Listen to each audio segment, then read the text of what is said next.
Para el código número 1 implementamos un flip-flop tipo SR. Empezamos con la definición del módulo, el cual llamamos lab6-1. Luego, tres entradas, una S en referencia a set, otra llamada R en referencia a reset y otra CLK en referencia al reloj de la FPGA que pondremos. Luego tenemos dos salidas, las cuales van con la palabra reservada rec, pues para que así puedan guardar su dato, por así decirlo. Entonces tenemos una que llama Q y NQ, que NQ es la negación de la salida Q, que básicamente sería el Q complemento o Q negado.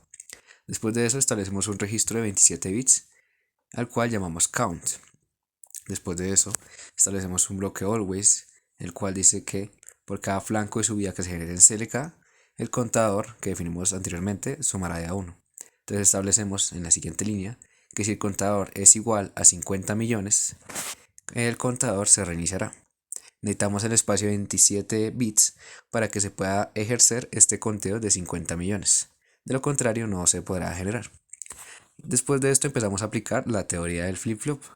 Entonces, para el tipo SR, cuando la entrada set esté activa y los ampersand hacen referencia a un AND o un I, la entrada reset esté negada, o sea, esté en 0, la salida Q será igual a 1 y NQ será igual a 0. Lo que comenté que pues es el estado contrario de Q. Después de eso tenemos otra condicional, también del tipo SSR. Ahora cuando el estado set esté bajo y el estado reset esté alto, entonces el estado Q pasará a ser 0, la salida Q, perdón, y NQ lo contrario, 1. Después de eso tenemos la condición en teoría no válida, que es cuando se pone ambos en estado alto, o sea, si tanto set y reset son 1, Q y NQ adoptan valores de 1, de 0, perdón, de 0. Por último, se finalizan los if y se finaliza el módulo. Entonces, básicamente este tipo de flip-flop utiliza un estado set y reset, el cual limpia y el cual ajusta con el valor set, ajusta, y con el valor reset, reset limpia.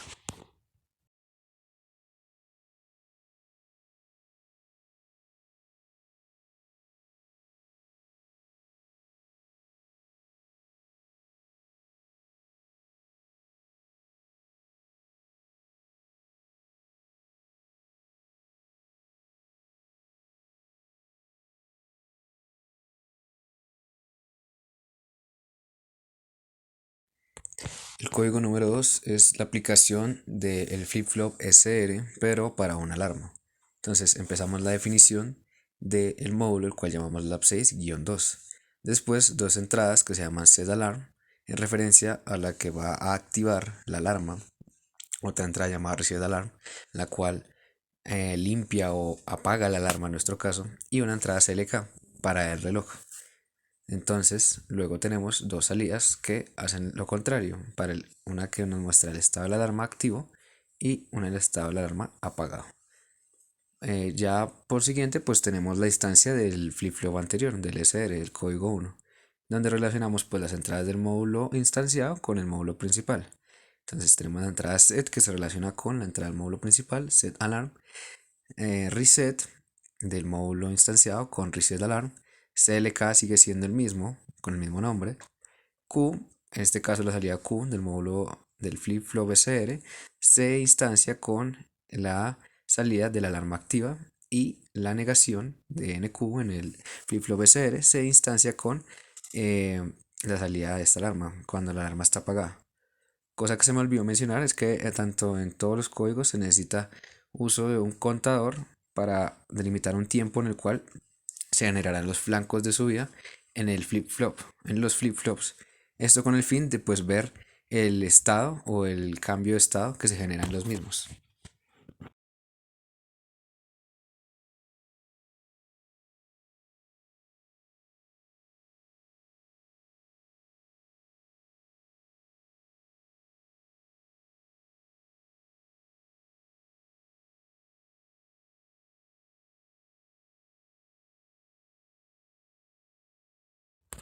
Para el código número 3 hacemos la explicación de un flip-flop tipo D.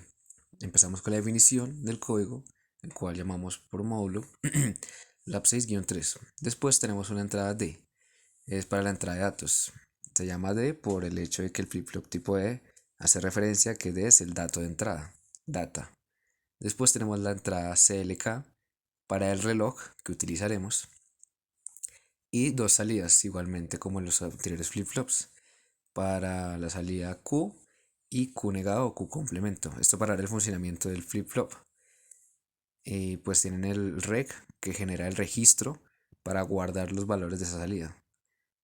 Finalizada la definición de entradas y salidas, ahora tenemos un registro de 27 bits al cual llamamos count. Después establecemos un condicional always en cuanto se generen flancos de subida en la entrada CLK, el contador que definimos anteriormente sumará +1 por cada flanco de subida. Entonces establecemos que si nuestro contador count es igual a 50 millones, el contador se reiniciará. Esto se hace con el fin de ver la transición que se dará en estado activo para generar el funcionamiento del flip-flop. Después de eso, establecemos la condicional de que si Q está en estado alto o es igual a 1, Q pasará a tomar el valor de D directamente y Q negado tomará el valor opuesto, porque es el complemento, la negación. En caso de que Q tome el valor de 0 en estado bajo, entonces Q será igual a la negación de D y Q negado será lo contrario a esa negación, entonces sería el estado de D normalito. Básicamente este tipo de flip-flop nos dice que la salida es directamente proporcional a la entrada, entonces lo que entra directamente por data, por la entrada D, es lo que se ve reflejado en la salida, no tiene más rollo.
Para el cuarto código realizamos la instancia del flip-flop tipo D, por lo cual iniciamos el código con el módulo llamado lab6-4 y establecemos una entrada CLK que será para el reloj de la FPGA.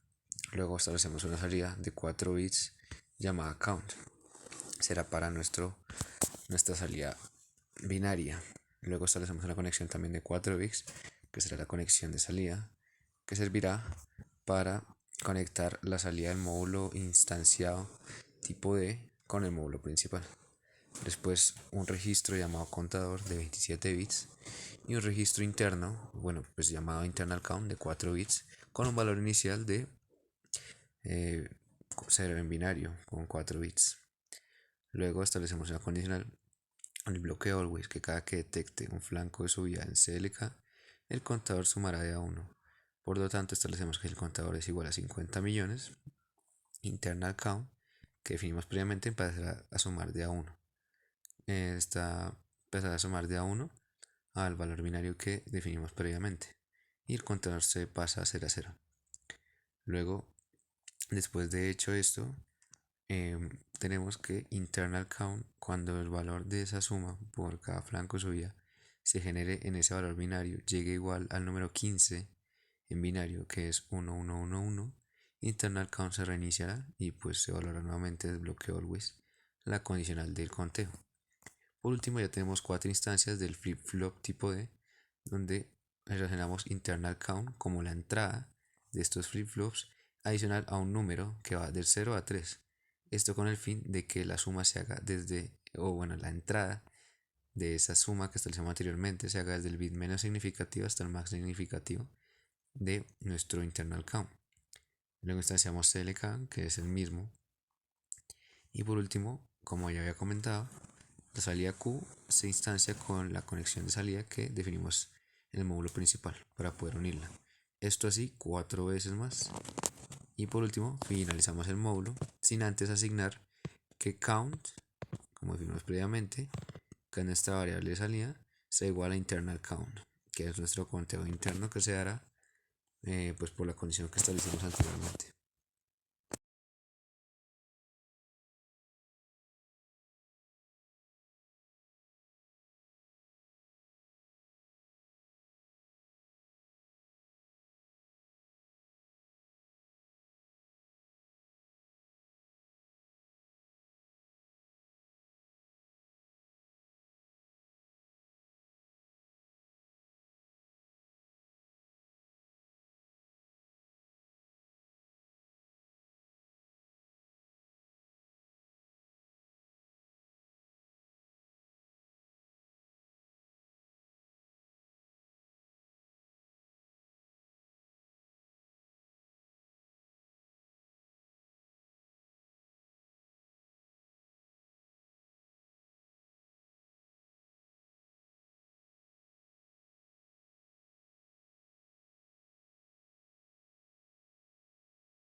Ahora tenemos el código número 5, el cual consiste en flip-flop JK.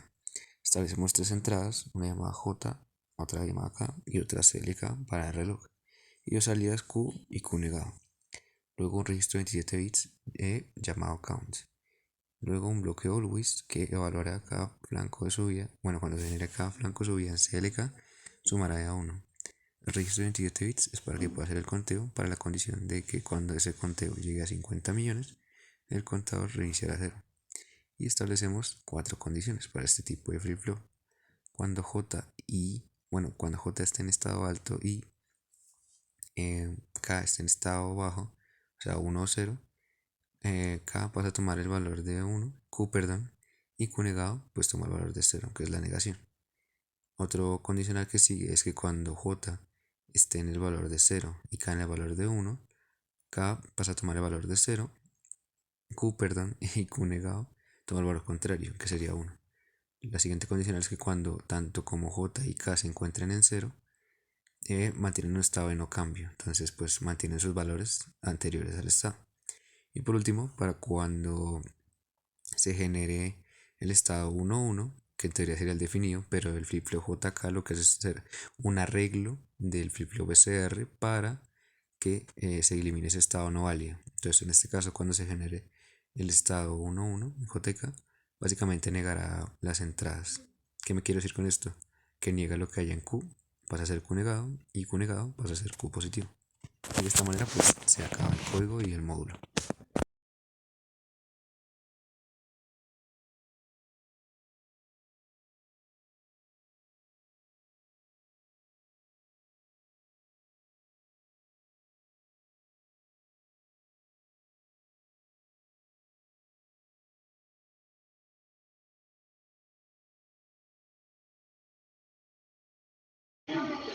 En este código 6 tenemos el módulo Lab 6, que es el nombre del módulo. Tenemos la entrada CLK, que es la entrada de reloj de la FPGA. Tenemos una salida de 2 bits que denominamos count. Y tenemos la instanciación del módulo Lab 5 JKFF0, que fue el nombre que se le dio, y con las siguientes conexiones: entrada JK flip-flop 1, entrada K flip-flop 1, entrada CLK, la señal del reloj del módulo principal, y la salida Q de flip-flop count 0. Después tenemos la instanciación del lab 6.5, que se le dio de nombre JKFF1, con las siguientes condiciones: que J del flip-flop sea count 0, que la entrada K del flip-flop sea count 0, y que la entrada CLK, que es la señal de reloj del módulo, también se coloque, y la salida K de flip-flop count 1, utilizando la instanciación para poder generar un contador de 2 bits. Este séptimo código, el flip-flop tipo toggle, es un flip-flop toggle, cambia de estado cuando la entrada T es 1 y se mantiene en el estado actual cuando T es 0. El contador se reinicia cada vez que alcanza un valor de 50 millones. Tenemos la entrada CLK, que es la entrada de reloj. Tenemos después input T, que es la entrada de toggle que controla el comportamiento del flip-flop tipo T. Tenemos output, que es la salida del tipo T, del flip-flop tipo T. Tenemos la declaración del contador de 27 bits llamado count, que se utiliza para contar los pulsos del reloj. Tenemos el bloque always, sensible a los flancos de subida del reloj. El contador después tenemos el contador que se incrementa con cada flanco de subida del reloj. Después tenemos que if count, si el contador alcanza el valor de 50 millones, se ejecuta el siguiente bloque del código. Count se reinicia y RQPref se declara una variable QPref para almacenar el estado previo del flip-flop. T, sin embargo, no se utiliza en este código. If T igual a 1 begin, se entra T es igual a 1 y se ejecuta el siguiente bloque del código. Q y se invierte el valor actual de Q. Esto implementa la función del toggle del flip-flop tipo T. Else if T igual a 0, se le da la entrada que T es 0, se ejecuta y en el siguiente bloque del código mantiene el valor de Q, se termina el bloque if, se termina el bloque always.